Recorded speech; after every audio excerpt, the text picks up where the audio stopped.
So, yun na nga po, na-receive ko na po yung ating pinayout dito na 11.28 pesos po, pero ang na-receive natin ay 11.11 kasi meron pong 1.5% na fee for transaction fee. Ayan, napaka-legit po at napaka-fresh ng payout. July 20, 2026, 5:36 AM po yan sa paglalaro lang po ng laro na parang Black Blast. So, kung nais niyo pong itry ang game na to at kung hindi niyo pa po ito alam, ay stay tuned lang po kayo sa ating video.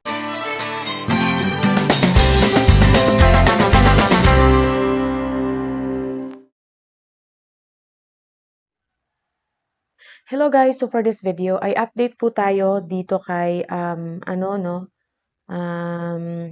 Black Legend.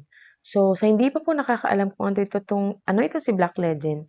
Ito po ay isang game na kung saan namimigay po sila ng libre po na cash sa paglalaro po nito. Okay? So makikita nyo nilalaro ko siya ngayon. So para po itong mga Black Blast ganyan na black games, ayan siya. So, napakadali lang po niyang laruin. Ayan, for example, wala na kayong space. Ang kaibahan po dito, I think the Black Plus also hindi siya pwedeng ma-rotate, ano. So, same po dito. So, pag wala na po kayong space, pwede niyo po i-click yung resurrection or pwede niyo pong i-X na lang yan. Tapos, balik tayo dun sa home. Ayan siya. So, every day, so, dito po, meron tayong 20 life, pero nagre-regenerate po yan ay makikita nyo every 20 minutes. Tapos, dito makikita natin yung diamond, which is yung diamond yung pinakamabilis nating ma-withdraw. Tapos, nandito yung green cash. So, sa green cash, ayan, pwede tayong makapag-withdraw dito. Ito. So, nakuha ko na ito, meron akong Royal Pass hanggang ayan, to finish pa pala. 384 Royal Pass. Royal Pass. So, ito po, meron akong 58 Royal Pass. So, pag nakuha nyo po itong 160 Royal Pass, you can get po 1.5, ayan, 256 Royal Pass, 1.5, hanggang 480 Royal Pass, makakakuha kayo ng 500 na cash dyan. So, saan nyo makukuha yung Royal Pass? So, dito po natin makukuha yung mga Royal Pass. Ayan, ito. Ayan siya. So, click natin yan dito. So, ito, as you can see, kailangan natin ng mga fruits para ma-open natin yan. So, nandito yung fruits at makukuha natin yan while playing the game. So, kanina, makikita nyo dun sa mismong game, may mga fruits dun. So, kung makakakuha kayo nun, ay makukuha nyo yung kung anong meron dito. So, yung ganito, 58 Royal Pass pa lang ako. So, going 59. So, for example, kailangan ng 35 na watermelon, click nyo lang po yan. Ayan. So, nakakuha na tayo ng 3 diamonds. Kailangan din ng 35 na orange, click natin yan. Nakakuha po ulit tayo ng diamonds. Another Royal Pass. Yan, click lang natin yan. Kung enough po yung nalikom po natin dyan. So, kailangan natin siyang laruin, ano? Ayan. Okay, tapos 1 heart, ayan.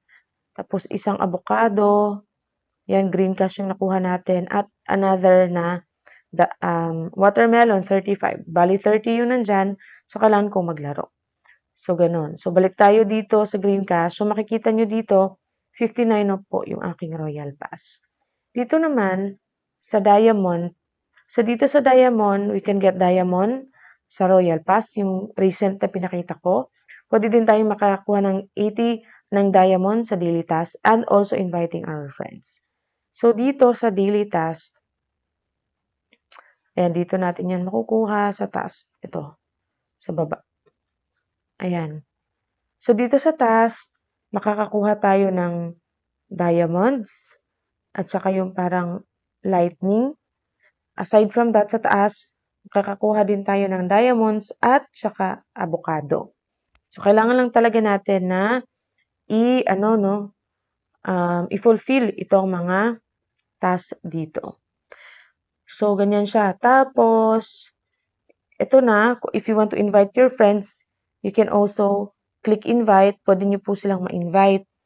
So, dito po, staggered 100 if nakapasa sila ng level 5, level 10, another 100, level 20, another 100. So, yung paggamit po ng aking link ay nasa sa inyo po yun. Wala po tayong, or hindi po sa pilitan, pwede nyo pong i-search ito sa Play Store, Black Legend. Okay? So, pero kung gusto nyo pong directly maklik yung app, ilalagay ko pa rin po yung link sa video description box. So, dito, makikita nyo meron akong 11.28 na pwede na po nating i-pay out sa ating, pwede sa Lazada. Ayan. Kasi sa Lazada maganda, 1.2 minimum po yan. Tapos meron po silang 1.5 na percent na fee. Dito naman sa GCash, minimum po niya 100, may fee po siya na 20 pesos. Same po sa Maya at saka sa GrabPay. So ito po yung mga previous na payout ko. So makikita nyo po, pinakauna kong payout ngayong March ay 10 pesos. As you can see, nakapag-payout din po ako dun sa Green Cash ng 1.2 pesos noong March 25. Ang pinaka-last ko na payout ay yung April 18, 9.82 pesos. So, yan po. So, ngayon mag-payout po tayo ng 11.28 pesos. Ayan. So, meron po yung 1.5% fee. Click lang po natin yung withdrawal. Ayan, your transaction informations are sent to the system. Your payout account 3 days daw, pero dito po mabilis lang. Again, pag Lazada, napakabilis lang po ng payout. So, makikita nyo, ngayon po yan, July 20, 5:36 a.m., 11.28 pesos. So, hihintayin lang po natin na ma-receive ko ito sa aking Lazada account. So, ayan na po, ilang minuto lang, nakakalipas, 3 minutes lang, ay nag-success na po siya. So, punta na tayo sa Lazada.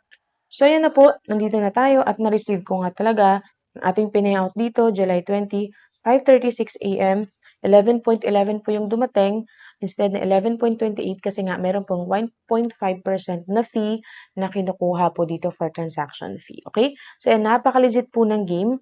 Yan, kung nais niyo pong itry, ilalagay ko po yung link sa video description box. Kung sa mga nagtatanong kung bakit sa Lazada ko po inilalagay, kasi po nakaka-payout tayo dito sa Lazada ng kahit maliit na amount.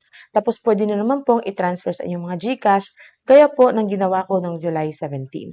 So I think hanggang dito lang po yung ating video. Maraming salamat po sa panunod and God bless po sa inyong lahat.